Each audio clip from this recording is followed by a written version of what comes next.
Conversar com a doutora Renata Liboni a respeito do sono, porque é o seguinte, né? Tem gente que encosta e dorme. Tem gente que em qualquer lugar dorme. Será que isso é normal? Será? A gente vai saber disso no nosso Boletim Saúde, que fala a respeito do sono, gente. Porque tem coisa pior no mundo do que você ficar com aquele sono incontrolável. Roda aí o Boletim Saúde.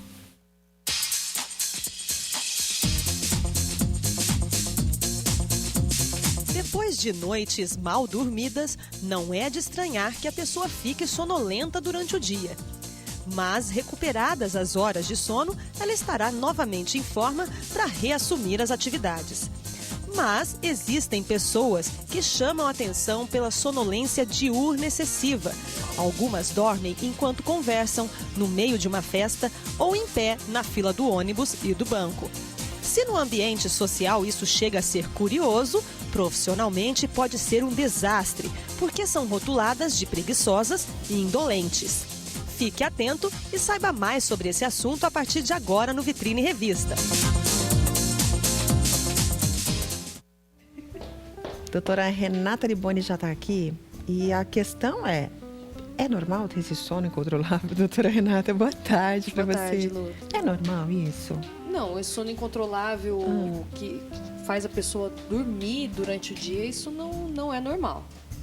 Tem gente que encosta e dorme, né? Tem gente que encosta e dorme. Como é que a gente vê se tem alguma alteração? Por exemplo, exame de sangue pode detectar se a gente está com alguma deficiência? Pode ser deficiência de vitamina, alguma coisa assim? Pode. O excesso de sono, ele é um sintoma que pode indicar várias doenças. Por né? exemplo? Então, por exemplo, diabetes, alterações de níveis de glicose, deficiência de vitaminas, doença da tireoide também causa uma alteração do sono. Você falou em diabetes, tem gente que diz, não sei se é verdade, que os diabéticos têm mais sono do que o normal. Quando ela está bem descontrolada, é comum ter realmente uma sensação de cansaço muito grande, né, e sentir um sono maior. Então, quem está com esse sono incontrolável pode ser que tenha diabetes. Pode ser que tenha diabetes. Olha, gente, que sério isso. Que mais? Diabetes? Daí também medicações, né, alguns medicamentos até mesmo antialérgicos, né, que podem causar um sono fora do comum. Medicações para depressão e também doenças também próprias da parte respiratória, né? Quando a pessoa geralmente não dorme bem à noite, apresenta quadros de apneia, que é quando tem uma interrupção do suprimento de oxigênio durante o sono. Então isso faz com que o sono não fique, não entre num sono profundo. E com isso se traduz também numa sonolência maior durante o dia. Não dorme bem. Daí passa dorme em o dia qualquer mal. lugar. Exatamente. Dorme em qualquer lugar. Para a pessoa saber se ela está dormindo bem, como é que ela faz? Bom, a primeira coisa, o sono, a gente sempre questiona se é aquele sono que descansa. Né? Você acorda bem disposto depois que dorme, depois de uma noite de sono, consegue dormir a noite toda, né? Geralmente aquele período de 8 horas de sono, né? E em segundo lugar a gente pergunta também com relação aos hábitos durante o dia, né? Se realmente tem um cansaço fora do normal, se já chegou a perder a atenção durante a direção, né? Dirigindo ou operando alguma máquina, né? Por conta do sono. E depois uns exames mais específicos, né? Entre eles a polissonografia. Tem gente que tem muito sono à tarde, né? Mas assim, dorme razoavelmente bem durante a noite, não tem diabetes, não tem nenhuma outra doença que possa afetar o sono. E tem sono à tarde. Teria relação com alguma coisa? Não, na verdade, esse sono maior à tarde, ele vai apresentando uma relação com o próprio ritmo dos hormônios produzidos pelo organismo. Um dos hormônios que é responsável por manter o nosso a gente acordado, né, a nossa vigília, é o cortisol, que começa a ser liberado de manhã, né, a partir do momento que o sol nasce, digamos assim, e ele vai declinando ao longo do dia até o final da tarde, está em uma concentração praticamente metade do que estava de manhã. Então é comum realmente ficar um pouco mais cansado, um pouco mais sonolento, mais um período do finalzinho da tarde. A Patrícia ligou, doutora Renata, ela disse o seguinte, que ela toma remédio para dormir há 21 anos. Patrícia, bastante tempo, Bastante tempo. 21 anos tomando remédio para dormir. À noite, ela não sente sono, ela dorme à tarde.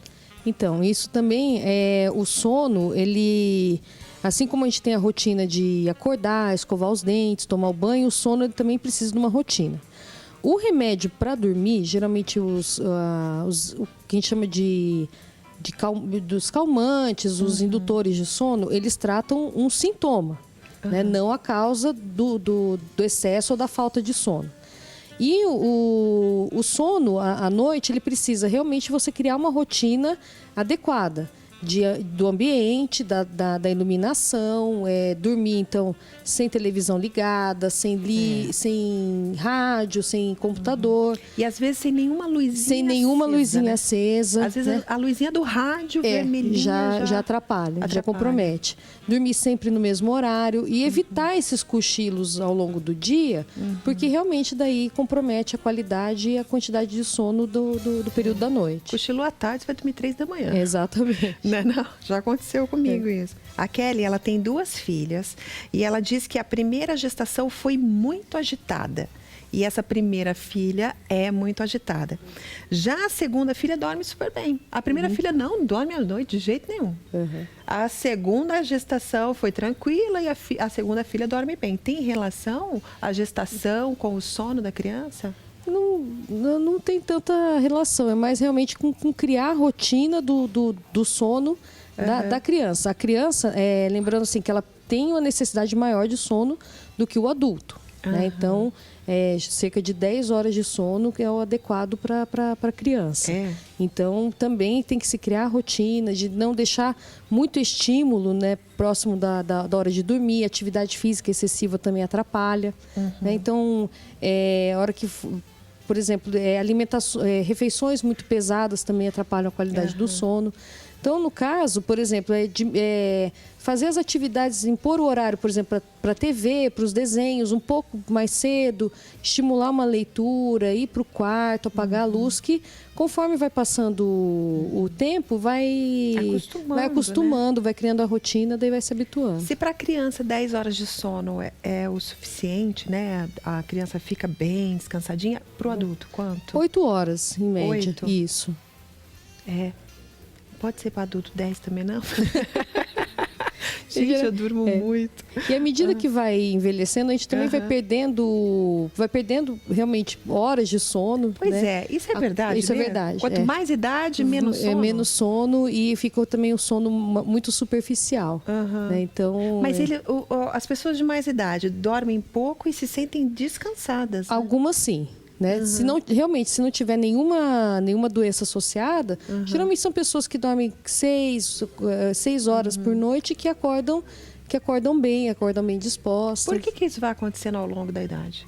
Isso também tem a ver com o próprio processo de envelhecimento e algumas alterações também, diminuição de alguns hormônios que vão ocorrendo ao longo da vida. É verdade. Né? A doutora deve ter passado por isso naquela época, né? Aquela época que a gente fazia, né, colégio, terceirão. Aí você varava a noite numa festa, no outro dia você ia para aula super bem. Tem um pique diferente. Não tinha nem olheira. Exatamente. Hoje, se dormir 6 horas por noite, já muda. Já muda tudo. Então, tem toda essa relação. O adolescente costuma ter mais sono também habitualmente, principalmente no período da manhã, porque também é quando tem uma maior liberação de hormônio de crescimento, que é uma fase em que esse hormônio atinge um pico maior. Então, seria interessante o adolescente estudar de manhã? Estudar um pouco. Na verdade, o ideal seria começar a estudar um pouquinho mais tarde. Por exemplo? Por exemplo, por volta das 9 horas, mais ou menos. Mas os colégios abrem 7h15. E aí? Então, aí você vê aquele monte de adolescente sonolento. Das 7h15 às 9h, então parece que não funciona. Estão todos sonolentos. E realmente não funciona? O aprendizado nessa hora fica comprometido? Não chega a ficar tão comprometido, porque eles vão se habituando, né? Mas realmente, fisiologicamente, você vê que eles dormem mais, né? Se deixar, eles dormem a tarde toda. Né? Daí, a hora que chega da escola, se não ficar E é bom atento, o pai deixar eles dormirem ou não? O ideal é criar a rotina de dormir mais cedo, para que se aproveite melhor a noite. Entendi. Olha que dica boa isso, hein? Dica boa. Se puder estudar outro horário, melhor então. Melhor ainda. Né? Porque daí os hormônios estão todos ali de manhã para que eles possam dormir, aproveitar e crescer. E crescer, porque é o hormônio do crescimento. Aí depois à tarde ou à noite, se ele puder estudar melhor, que a aprendizagem é facilitada. Facilitado. Ah, perfeito. Mais alguma dica, doutora? Não, acho que é só. A questão é a gente cuidar. É cuidar do sono, né? Se realmente tiver com algum problema, se notar que tem algum problema, procurar um médico, fazer alguns exames gerais, se realmente for alguma coisa que não melhore, procurar um especialista para fazer a polissonografia. Então, tudo isso para ter uma melhor qualidade do sono durante a noite e com isso ganha também qualidade de vida do dia. E a Débora ligou, eu vou responder essa para você, Débora. Ó, já estou me achando a doutora Renata Liboni agora, endocrinologista. A Débora falou que ela acorda 2 vezes à noite para dar de mamar pro nenê. Ela dorme meia-noite, acorda às 11h30. Só que ela acorda 2 vezes durante esse tempo para dar de mamar.